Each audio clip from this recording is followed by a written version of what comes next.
let's talk about the remontada that wasn't Barcelona not getting it done against Paris Saint-Germain. Paris Saint-Germain advancing.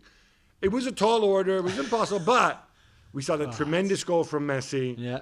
Then when they gave the penalty, squeaky bum there, right? I was sweaty, Gab. You won't believe. Because I think if Messi scores that pen and you go to the break at 2-1, I think they can do it in the second half.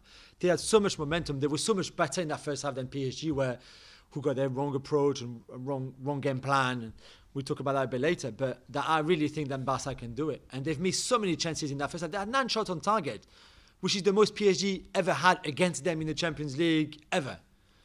I mean, should we go and praise Joan Laporta? Is this the Laporta effect? No, I'm sure he'd take credit for it. He did hug them when they got off the plane and stuff. But it is remarkable because Barcelona had been, obviously we've talked about it. They've been on an upswing, right? Yeah, they've improved massively. They've been on an upswing. They've improved.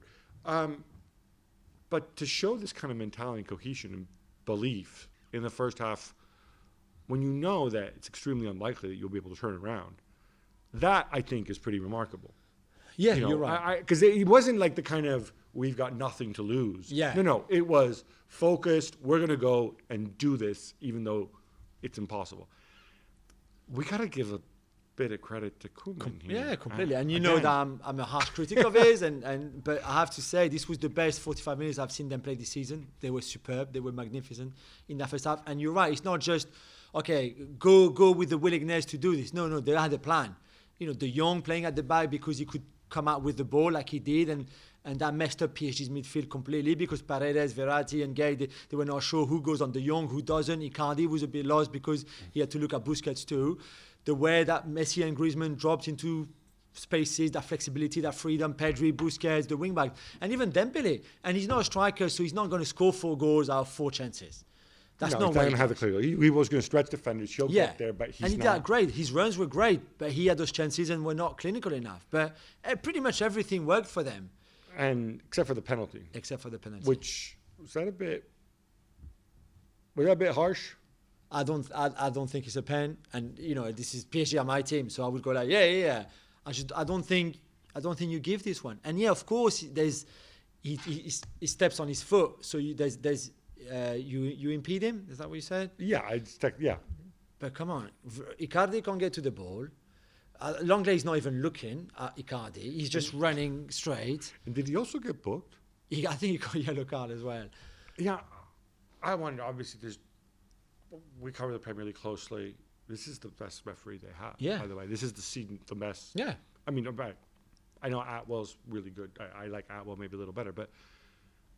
This is not a good look. The way VAR was used, the way none of this was. And then, what do you make of the encroachment of Verratti on the Messi penalty that he missed? That Navas saved. Navas, by the way, incredible, like Superman. I tweeted after the game, Navas' head on Superman's body because the guy was incredible.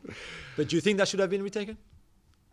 That's what the rules say. That's the rules say. How did they not see it, or how did they not want I don't know. Again, I want to talk about referees, and in the end, it didn't influence everything because the team that was better with 2 legs deserves to go through. Yeah. But this shows you that they're not in a good state of mind right now. Now, I know you're going to want to find fault with Pochettino because that's how Paris Saint-Germain rolls. You drive your good managers out, right? Look at Thomas Tuchel. No, just kidding. And we were going to get more into it with our podcast listeners. Yeah. But just for a flavor of it, you had an issue with the first 45 minutes and the way they set up tactically. Yeah, wrong game plan, wrong approach. Why not pressing more? When that's what Poch does so well, that intensity had disappeared. There was nothing there. They were scared. They were anxious. You could see that the ball was almost burning their feet. They could not keep it. They could not do 3 passes together. They were not aggressive. There was just nothing. And I'm like, wow, how did you prepare them? Why did they play so deep? We're gonna try to answer some of those questions on the podcast and tell you how the magnificent Poch turned it around. Thanks so much for watching ESPN on YouTube. And for more sports highlights and analysis, be sure to download the ESPN app. And for premium content and live streaming, subscribe to ESPN Plus.